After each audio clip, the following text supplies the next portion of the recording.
So could we actually be on the verge of sending a nuclear-powered spacecraft to Mars?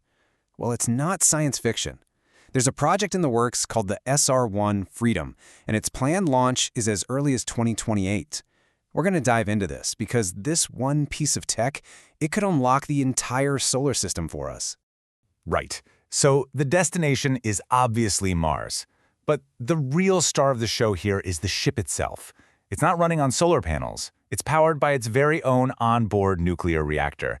And what looks like something straight out of a movie is, believe it or not, quickly becoming a very real engineering project. Look, getting to deep space is hard. I mean, it's really hard. The biggest problem has always been propulsion. How do you actually push something across millions and millions of miles of nothing? It takes a staggering amount of energy, and frankly, our current methods are starting to run out of gas. To really get why we need this new approach, let's first take a look at the best technology we have right now and talk about why it's just not quite going to cut it for our biggest deep space dreams. So our current champion for long-distance space travel is electric propulsion, or what you probably know as an ion drive. Now you got to forget about those big, fiery chemical rocket burns. An ion drive is the complete opposite. It's all about a very, very gentle, but incredibly persistent push. The way it works is actually pretty cool. You take a gas, something like xenon, and you zap it with electricity. That creates charged particles, or ions. Then you use a powerful electric field to shoot those ions out the back of the engine.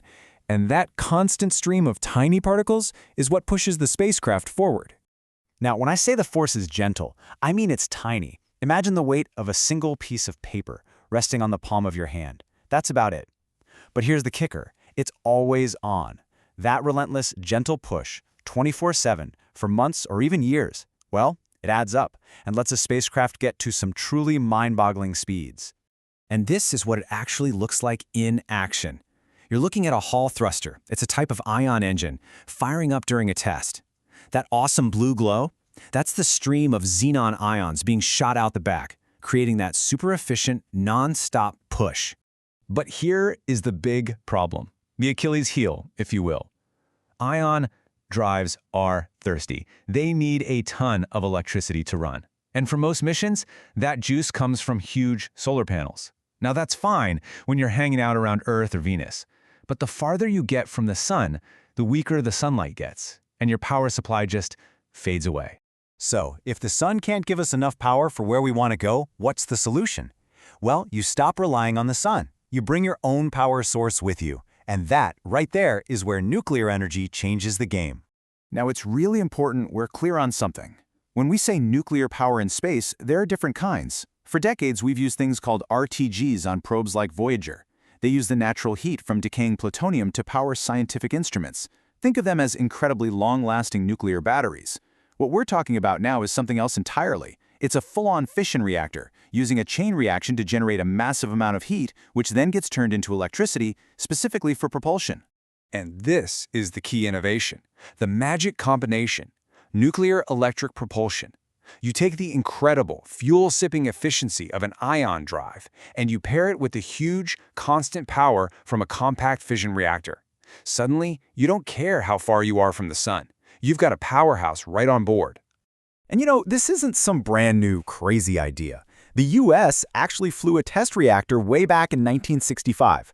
And of course, the Voyager probes launched in 1977, and they're still talking to us today, all thanks to their RTG nuclear batteries.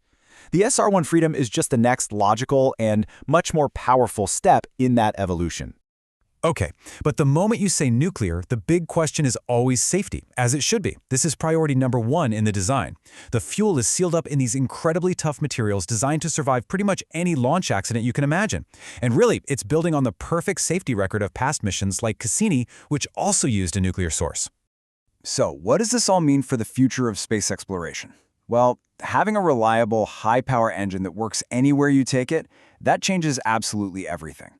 A ship like the SR-1 Freedom, it's not just a one-and-done trip to Mars. It's the proof of concept for a whole new class of spacecraft, a kind of interplanetary workhorse that can go farther, faster, and carry more stuff than anything we've ever built before. So what does this new ability really buy us? Well, first, heavier loads. That means more science equipment, more supplies. maybe even the parts for a human habitat on Mars. Second, speed. Cutting down the travel time to Mars is a huge deal for keeping astronauts safe from all that deep space radiation. And finally, it blows the doors wide open to the outer solar system. It can make missions to places like Uranus or Neptune actually happen in our lifetimes. When you step back and look at it, that's the real story here. Nuclear electric propulsion isn't just a simple upgrade for our engines. It's a technology that could force us to completely redraw our map for how we explore the rest of the solar system. I mean, it just opens up so many possibilities. Missions to the icy moons of Jupiter, expeditions to Saturn, maybe even venturing further out than that. It really makes you wonder, right? If Mars is just the first stop, where do we go from there?